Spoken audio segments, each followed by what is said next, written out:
আজকে আমাদের শান্তিনিকেতনে একটি রোগীর অবস্থা খুব খারাপ ছিল। আমাদের কাছে একটি মাত্র এবি পজিটিভ ছিল, সেটা সকালের দিকে বেরিয়ে যায়।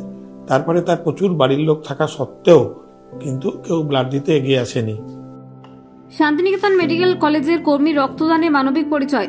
রক্তদান জীবনদান। রক্ত দিয়ে অসুস্থ পরিবারের চিন্তামুক্ত করলেন শান্তিনিকেতন মেডিকেল কলেজের কর্মী।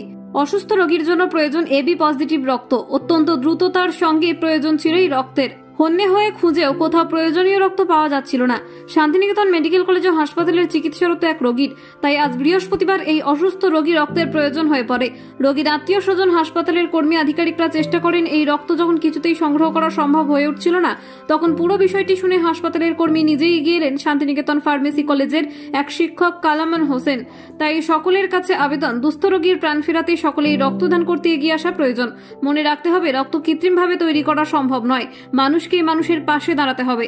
কাজী আমিরুল ইসলামের রিপোর্ট। নমস্কার, আমি কামাল হাসান, স্বাধীন ফার্মাসি কলেজে অ্যাসিস্ট্যান্ট প্রফেসর। আমার ব্লাড গ্রুপ হচ্ছে এবি পজিটিভ।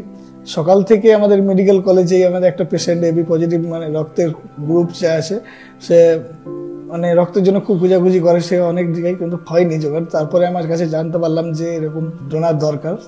তারপরে আমি সঙ্গে সঙ্গে ম্যামদের সঙ্গে যোগাযোগ করে আবার সেখানে আমি রক্ত ডোনেট করলাম। খুব ভালো লাগলো। আমি সব ক্যাম্পে গিয়ে হোক, ডোনারদের হোক, একটা কথা বারবার বলি যে মায়ের চোখের জল কোনো রুগীকে বাঁচাতে পারে না যদি তার রক্ত দরকার হয়। রক্তই রক্তের একমাত্র বিকল্প। আজকে আমাদের শান্তিনিকেতনে একটি রোগীর অবস্থা খুব খারাপ ছিল। আমাদের কাছে একটি মাত্র এবি পজিটিভ ছিল, সেটা সকালের দিকে বেরিয়ে যায়। তারপরে তার প্রচুর বাড়ির লোক থাকা সত্ত্বেও কিন্তু কেউ ব্লাড দিতে এগিয়ে আসেনি।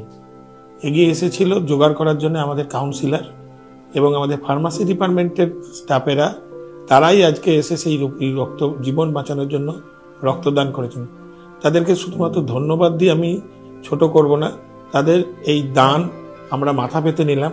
জানি না পেশেন্ট পার্টি এটার কি মানে বুঝলো, কিন্তু আমি সারা জীবন মনে রাখবো যে এখনো মানুষ আছে যাদের কাছে চাইলে নিঃস্বার্থ দান পাওয়া যায়। ধন্যবাদ।